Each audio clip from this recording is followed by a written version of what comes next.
All right, all right, all right, all right, all right. What's up, everybody? All my people in Manhattan, the Boogie Down Bronx, Queens, all that Staten Island, my home borough, Brooklyn.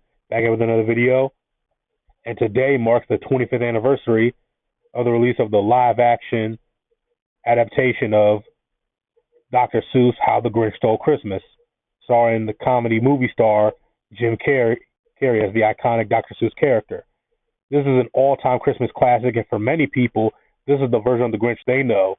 For an older generation, they know the half-hour cartoon special, Dr. Seuss How the Grinch Stole Christmas, and for people, and for younger people, kids nowadays, they know the 2018 CGI animated version of the Grinch. But most people, this is the Grinch. People my age, people a little older than me, people a little younger than me. This is the Grinch we know and love. This is the Grinch we grew up with. Every year on ABC Family, 25 Days of Christmas, now it's known as Freeform. 25 Days of Christmas, we would sit on the couch or sit in our bedroom and watch this version of the Grinch. So I'm just gonna go over some of my favorite scenes from this movie. Like, this is my favorite version of the Grinch. I saw of course, the old school cartoon version. I didn't see the CGI version, so it's probably unfair to judge that movie. But this version to me is the best. Of course, we open up in the Hoot, all the Who's down in Whoville, getting ready for the holiday season, celebrating. We're introduced to one of our main characters, Cindy Lou Who. Of course, the actress who plays Cindy Lou Who and Jim Carrey reunited recently at the Rock and Roll Hall of Fame. Cindy Lou Who's doing Christmas shopping with her daddy. While she's shopping with her daddy Lou, Cindy Lou Who's older brothers, Drew and Stu Lou, are going up Mount Crumpin with these two girls to go look for the Grinch. Because they're trying to scare the girls, saying the Grinch loves the taste of who flesh, and the reason they're doing this, they're trying to act all brave to impress the girls. And when they get to the door, the Grinch's door, and the girl says, "Do it for me, Stu." Even though he's a scared little pussycat. He goes to knock on the door, and this big monster comes yelling out of the door, and Stu and Drew get scared, and they jump over the edge, and they, along with the two girls, end up rolling down the mountain. But the big monster they presume was the Grinch was really just the Grinch's dog Max, hooked up to a device, which is this big monster device. Here we get to see the real Grinch. He's biting down on onions at those juvenile delinquents. I really don't like them. He walks outside and says, "So, they want to spend a little quality time with the Grinch?" And we see a full face reveal. And he says, "I guess I could use a little social interaction." And he gives us that iconic smile. Not to get off too far off topic, but I don't think anybody could have played the role of the Grinch other than Jim Carrey. Respectfully, I think Jim Carrey was perfect to play this character, the Grinch. The stuff he could do with his face, the faces he can make. He was perfect to play this character, the Grinch. Anyway, the Grinch heads down to Whoville, of course, with a cloak and a mask to disguise himself, and he's causing chaos. He uses a saw to take apart that bike, him and his dog Max, and he tells Max, "See, Max, the city is a dangerous place." He burps, and he blows the burp in this guy's face and causes him to pass out. Meanwhile, Stu and Drew Lou Who come running down from the mountain covered in ice and snow, and they tell their dad they saw the Grinch. And just the mention of the Grinch's name causes chaos. Cars crash into each other. People are crashing each other, panicking, hollering. Grinch hears his name, says, "What do you want?" And he remembers him in disguise. He says, "Grinch, oh no!" And he sneaks off. That's when the mayor comes out to check on all the chaos, and he confronts Lou about, Lou, this is the 1,000th celebration, and we can't have any trouble. We can't have who, meaning the Grinch, involved or even mentioned. And Drew and Sue say, "Yeah, we did see the Grinch." And Lou goes covers his son's mouth. They're like, "Oh no, Mr. Mayor, they were just probably playing with fire, being delinquents, typical teenage behavior." Well, the Grinch, he fires a spitball into the side of the mayor's neck, so causing chaos. Meanwhile, at the post office, Cindy's talking to her father about the Grinch, and Lou says, "What is with you kids and the Grinch?" She becomes very infatuated. While that's going on, the Grinch is also at the post office, causing chaos, mixing up everybody's mail, jury duty, eviction notice, blackmail, jury duty. No, Lou sends Cindy Lou to the back where she finds his mask. Of course, it fell off the Grinch's face, and of course, the Grinch is hiding. Cindy picks it up and just shrugs her shoulders, and she's prepared to walk out when Max sneezes and the Grinch says Gesundheit. And of course, she becomes aware of the Grinch's presence there. She screams, and the Grinch screams. She screams again. The Grinch finally jumps down. She says, "You're the." He says, the Grinch." And she screams and falls down. Now, the Grinch, Max bites the Grinch's, he bites his backside. He tells him, "Max, that is not a chew toy." Max trying to convince the Grinch to save Cindy Lou. And he, bleeding, hearts of the world unite, and he ends up saving her. He takes his mask back and says, "Don't you know you're not supposed to take stuff that doesn't belong to you? What's the matter with you? What are you, some kind of wild animal?" She thanks the Grinch for saving them, and that stops him in his tracks. Like, "Saving you? Is that what you think I was doing?" Rongo grabs some wrapping paper and tells her, "I just noticed you were improperly packaged, my dear." And he wraps her up, puts back on his mask, and heads out. Lou comes back to find Cindy Lou, and he thinks she was practicing her Christmas rapping, and how he's proud of her. And the narrator, by the way, was Anthony Hopkins, Oscar winner Anthony Hopkins. If the Grinch is so bad, then he says, "If the Grinch is so bad, why did he save me? Maybe there is good in him. Maybe, just maybe." Well, back at another scene, back at the Grinch's lair, he's checking on his heart. He says, "Yes, down a size." He says this time he's going to keep it off. The Grinch is chewing on glass. He's in his recliner with a robe. He's talking to his dog Max, and "Hey Max, I don't know why I ever leave this place. I got everything I need right here." He starts yelling so he can hear the echo and have a conversation with himself. He says, "I'm an idiot." The echo responds back, "You're an idiot." Rather funny scene.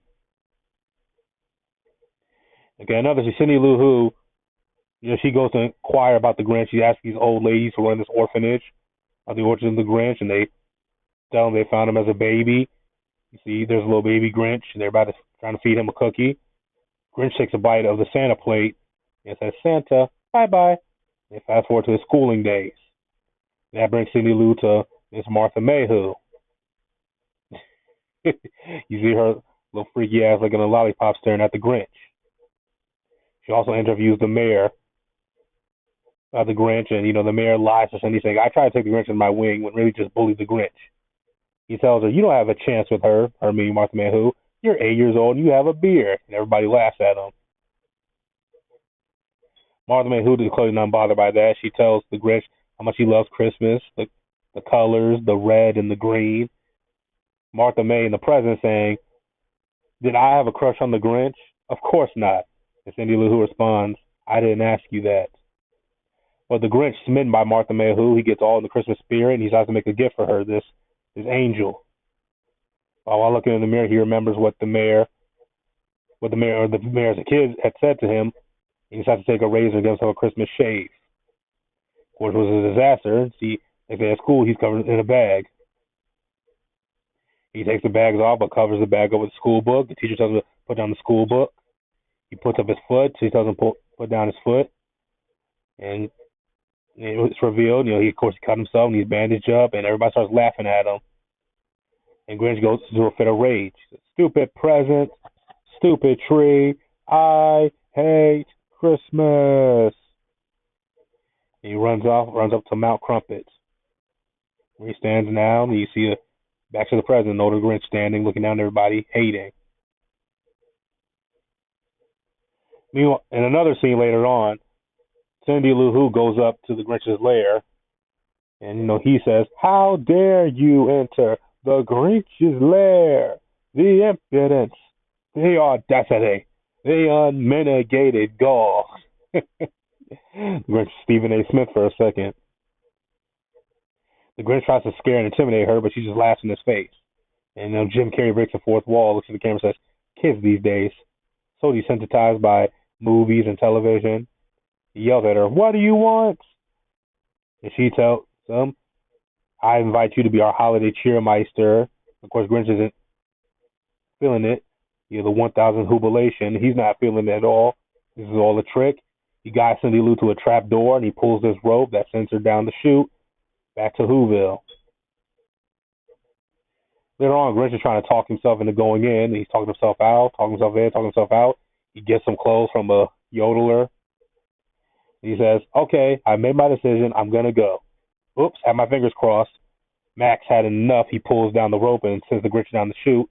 And he's now headed to Whoville, where he runs back into Martha May Who.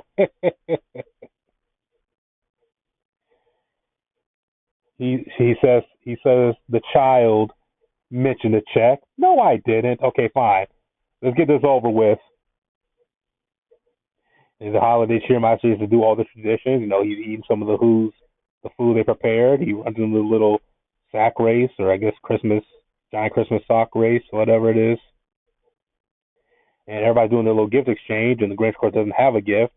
He steals the mayor's watch while he's not looking, tries to give it to Martha May Who, but then he gives it back.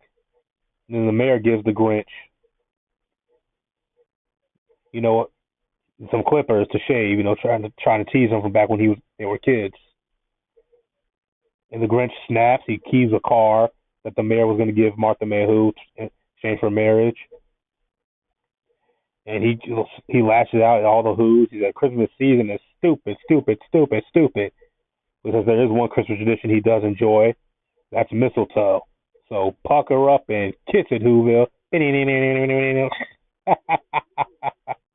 he goes into a fit of rage. He takes the clippers and he shaves the mayor's head. He says, "You look fabulous." He lights the tree on fire. He steals a car. He crashes a car. This little tiny car causes a big explosion. And the Grinch heads back to Mount Crumpet. That's where he comes with the idea of the quote-unquote steal Christmas. And he starts singing, "You're a mean one, Mr. Grinch. You really are a heel. You're as cuddly as a cactus. You're as charming as an eel. Mr. Grinch, you're a bad banana with a greasy black peel." So Jimmy Carrey does his version of the song. See the Grinch ready to go steal Christmas. He takes the turkey, the presents, breaking people's houses, stealing decorations, everything. He stands on the top of a mountain in celebration. All the Who's wake up and realize everything is gone and their Christmas is ruined. The mayor, being pranked by the Grinch, is dragged onto the street by a car, and he gets up and he scolds everybody for listening to a dumb little 6-year-old girl, meaning Cindy Lou Who. But then her father stands up for her. So he's glad the presents are gone. Christmas isn't about the presents or the fancy lights. It's about being with your family, and he hugs his family, kisses his wife, and everybody starts to hug and embrace and agrees with Lou and Cindy Lou Who. And he says that's what Cindy's been trying to teach us all along. While back on Mount Crumpet, the Grinch hears singing, the Who's singing in joy, where they're holding hands around the Christmas tree singing, and that's when the Grinch comes to their realization. And it's true that they say that the Grinch's heart grew 3 sizes that day. He realizes the error of his ways, and he has to do the right thing and return all the gifts, all the decorations back to Whoville. Of course, with help from Cindy Lou Who. At the end, the Grinch joins in, and they all hold hands and they sing. They have Christmas dinner, and that's the end of the movie. Personally, look, I get the whole point of the Grinch. Hard going through sides that day, realizes the error of his ways. But personally, I liked him better when he was mean. I'm probably the only one who likes the Grinch when he was mean. He was funnier that way, but it is what it is. I get it. It's the holiday season. It's a kids' movie, so you got to have a happy ending, if you will. But guys, what was your favorite scene in this movie? My favorite scene probably when when he was going on the rampage. He keyed the car and shaved the mayor. Talk about, "You look Fabulous. I just thought it was funny. Him lashing out. But like I said, that's my favorite scene. You guys tell me what's your favorite scene in the movie. Is this the best version of the Grinch? Do you like this more than the 2018 CGI version? Do you like it more than the 1966 animated half-hour version? Or if not, what's your favorite version of the Grinch? Like I said, this will all be my favorites. The one I grew up with, the one I'm most familiar with. Don't forget to kill the like button, subscribe. Our young brother grow on YouTube. I'm gonna see you all.